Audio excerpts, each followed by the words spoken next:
I remember it vividly. I was in the library. We were in the seventh grade and we were tasked to read a book. We were told to go to the stands and get a book and read. I got my book and I struggled to read. I couldn't pay attention for more than 5 minutes. My brain kept on switching from thought to thought to thought to thought to thought. I had this ADHD like brain. I couldn't focus whatsoever. Hello, my name is Ahmad and I help young people like you optimize their brain better suited for better focus. And in this video, I'll give you 5 ways to get focused. Okay, 5 ways to train your brain for focus. Okay, the first one is a simple habit called reading. You see, when you read a book, when you read words in a book, it takes time for your brain to process what you've just read and store it and learn what you just read. Okay, so it takes time. The fact that your brain takes time makes you stronger at focusing for long periods of stretched focus times. So when you read a book, when you're reading a chapter of your book, your brain is in this slow state. Okay, you're absorbing what you're reading. This makes you better prepared next time to get into a focus state. That's how your brain works. It's like a muscle. Okay, you train it more and more and more and more and more, and better, you get better gains. Okay, same with your brain. You get better gains in terms of focus. That's reading. Number two. Number two is to eliminate all shallow tasks. Shallow tasks are easy to replicate. They are low value.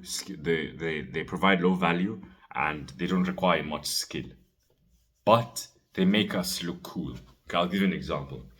Someone goes about their day and you ask them, "What are you doing?" "Oh, sorry, I can't talk to you. I'm busy." Okay, I'm busy. So in our modern society, this phenomenon of being busy has plagued people. Okay, everyone is busy, busy, busy, busy, busy, busy, but not many people produce much meaningful work, even though everyone is busy. So it's a paradox. Everyone says they're busy, but they don't make much valuable work. Okay, now shallow tasks are easy to replicate and they provide no value whatsoever, but they sound cool. This may be checking emails, replying to comments. You have to identify what the main task is for your case. Okay, so my task right now is to script these videos and record them. Okay, that's the main task. That is what will get me ahead of my competition, recording these videos for you. Now, other shallow tasks. Okay, now this was the main task. Shallow tasks may be to reply to the comments of the videos, take time to look at my emails and stuff. It, it we convince ourselves that this is productive. Okay, we convince ourselves that this is productive. We say, yeah, we're doing work. Anything that we do on the internet, and we're not entertaining ourselves, is basically work now in our modern day. Okay, it sounds cool. Okay, it sounds cool. It looks cool. We convince ourselves, yes, I'm working. When I check my emails, I'm doing this, I'm doing that. But in reality, we're doing 80% of the work. Okay, 80% of this work that will only give us 20% of the results. Okay, that means we're doing a lot of work for very little results. So 80-20. Now, if you can flip the script, if you can turn it upside down and figure what is the main 20% that will gain us 80% of the results. 20% of my work is scripting of these videos, recording them, and gaining the knowledge to script the videos. Okay, so knowledge, script, record. That's the main 20%.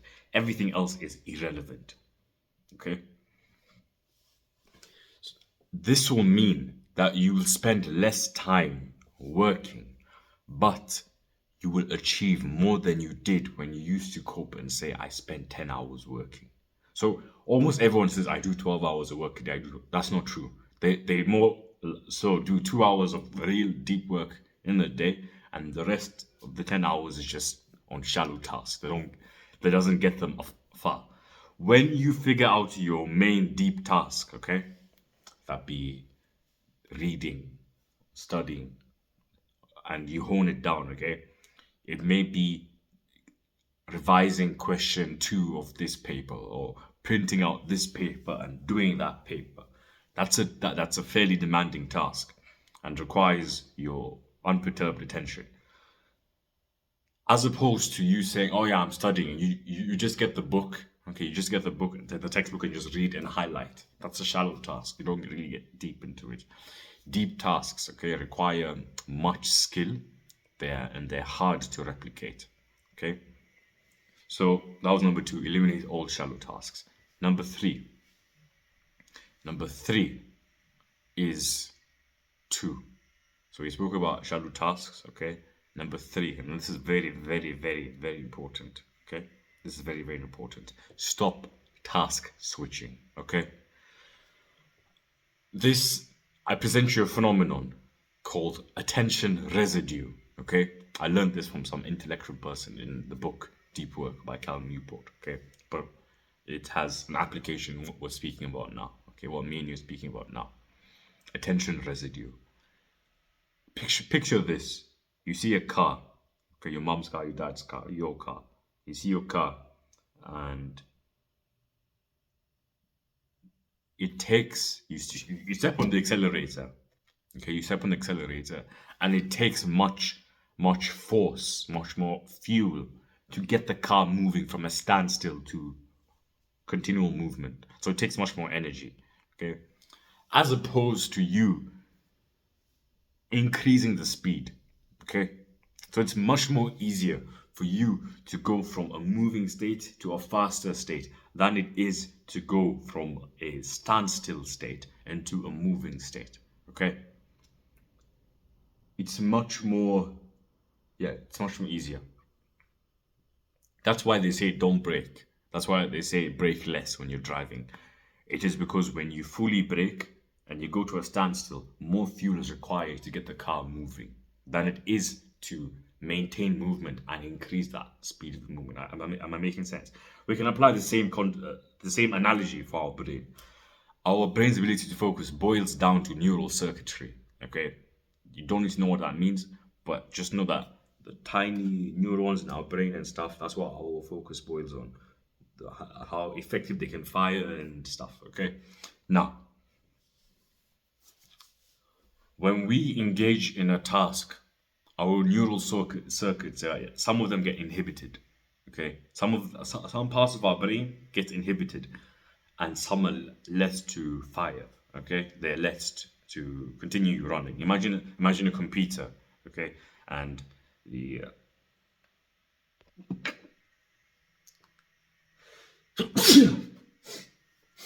imagine a computer, and there are different components of the computer: the CPU, the RAM, the ROM.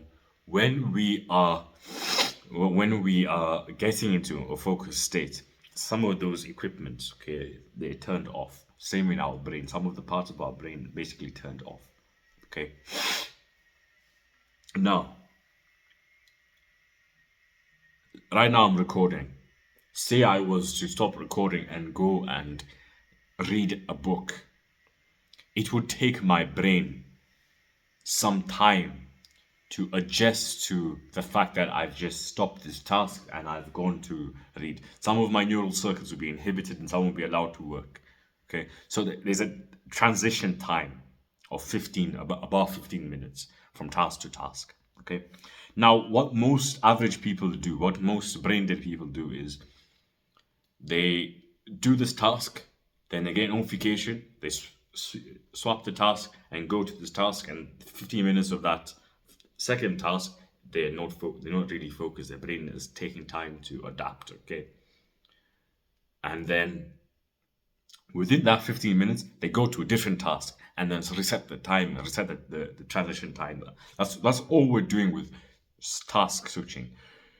Your biology was meticulously designed in the design phase Okay, in the design phase, your brain was designed to focus on one task at one time.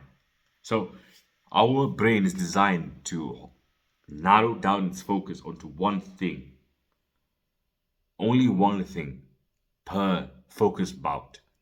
So all this new age multitask phenomenon and this hysteria about multitasking is utter false. We are not designed to focus on many things at the same time. Okay. So imagine in that car analogy, when we transition, that's like us going from, so we were driving, our brain was driving. Now we stop the task, it's at standstill, our brain's at standstill, and now we go to the second task, and it takes much more energy, it takes much more effort for our brain to go into this next task, the transition time. Okay. So, number three was to stop multitasking. It's a lie. It doesn't work. Holding your focus on one thing per session. Okay. Number four is to set a timer for yourself. Now, when I was scripting this video, I set a timer for myself for 30 minutes. Now, when you do this, you induce what is called Parkinson's Law. Parkinson's Law states that the amount of time it will take for you to complete a task is the same time you allocate for yourself to do a task. So if I tell you, this sounds common sense, but it has its practicality in what we're saying. If I say to you, I'm giving you an hour to record 5 videos, you will take an hour to record 5 videos.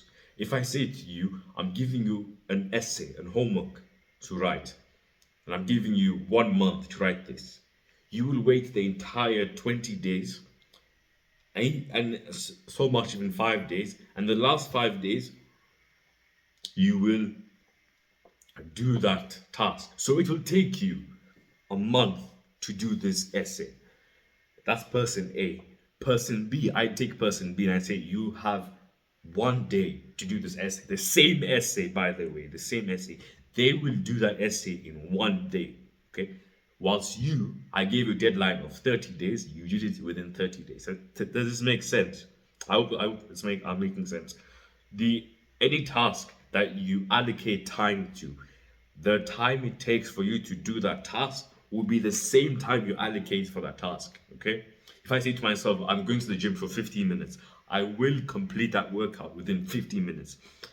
As opposed to me doing the same workout on a different day, or you doing the same workout. Okay, you doing the same workout. It took me 15 minutes, okay, to complete everything. I give you this workout, and I say you have an hour to complete this workout. You will do the workout within 60 minutes. Understood?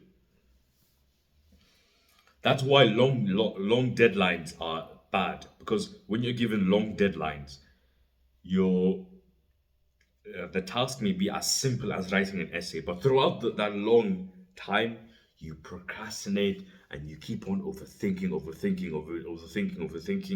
and then the pressure gets to you and you do the task. We can flip this and do it onto ourselves and reduce the deadline. If I give you a deadline to script 5 videos, and the deadline is 60 minutes, you will take 60 minutes to do that. It's because the added pressure and the fact that you only have 60 minutes to do this task, you will get into a focus state and you will do things much more quickly when you're under this pressure. Now, with focus, we can do the same thing. We can tell ourselves, remember, let me not say remember, focus peaks in the middle of a 90-minute bout and tapers off at the end of the 90-minute bout. So imagine this is 90 minutes. This wave is 90 minutes, okay? So in the middle is 45 minutes, okay? So 0, 45, 90, okay? Now focus is, so 0, 45, 90. So focus peaks in the middle, the 45 mark, okay? Then tapers off at the end of the 90-minute bout to baseline where it was at 0. Now, the timer for any task, the optimum time, and this is me prescribing or backed by science. Optimum time is 90 minutes. So set yourself a timer for 90 minutes. Batch. Okay. Use this technique called batching, where you do a big volume of this task in the same bout. So I will do a week's worth of scripting in one bout, and then the next bout I'll do a week's worth of video recording in that same bout. Understood? So when you do this, okay, you add pressure to yourself. You add pressure to yourself, and you're more likely to get your stuff done. You're more likely to get going and going because you have set yourself a deadline. You give yourself this pressure. Parkinson's Law. Okay. Number 5. You can see this as a summary of everything. Okay, you can see this as a summary of everything, or you're at a different point. Hone in, go all in on this formula I'm gonna give you. High quality work produced equals time spent. Okay, so high quality work equals time spent times high intensity. Okay, so in order to produce high quality work, okay, in order to produce meaningful work, you have to put in the time, good time, solid time, and you have to dial in that intensity to 100%. I'll give you an example of the gym. Okay, I'll give you a practical example of the gym. Everyone says I go to the gym for an hour every day, but are they really dialing in the intensity?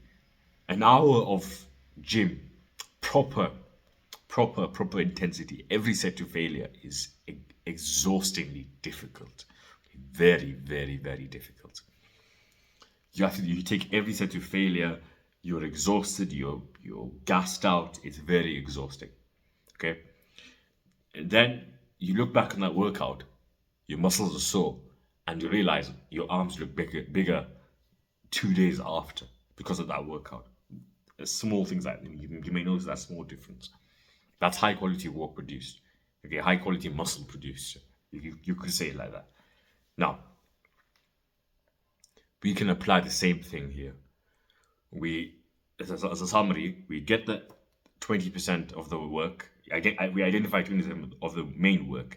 We dial in the intensity on that. Do it to the best of our capabilities by devoting our focus to this task, narrowing down our focus onto this task within the moment.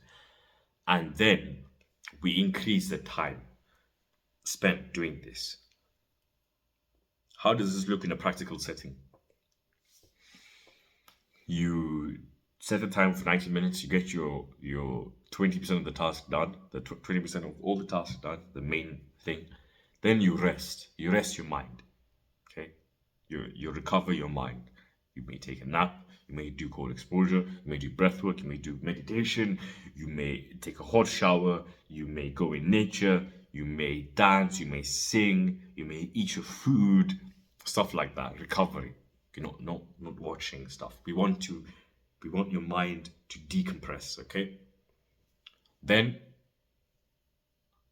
do that for like 15 minutes, then go back to that 90 minutes, do another rest, then go back and rinse and repeat until your brain fatigues. That rhymes. I'm a poet. Rinse and repeat until your brain fatigues. I like that. That was original, by the way. Okay, I'm a poet at heart. So, and that way you will produce high quality work. Okay, focusing on that formula. High quality work equals time spent times what? High quality work equals time spent times what? Times intensity. Okay, so intensity is the main thing we're looking at here. Okay, so that was it. Now, if you want to know more about focus, go down in the comments, okay, and click on my link, and you'll be sent to my page. I'm doing a pre-launch, and I'm looking for one person, and you can have the ability to build this with me, and you can add your own modules and stuff. putting my heart and soul into this, and I'm really, really passionate about this. So don't hesitate. Rinse and repeat until your mind fatigues. I like that. I'm obsessed over that now. So hope you enjoyed. That was 5 ways to get focused. My upload schedule for this week, this coming week, will not be as consistent as it was this week because I've got a lot to learn regarding focus. I'm reading this book called Deep Work by Cal Newport, and I'm making sure I extract everything I can from this book and just synthesize it and give it to you so that it's helpful and I can drive it home for you. If you like the way I talk, if you like the way I educate, click the red button. Click the red button, subscribe and like and comment so that this video gets shared out to people. Over and out.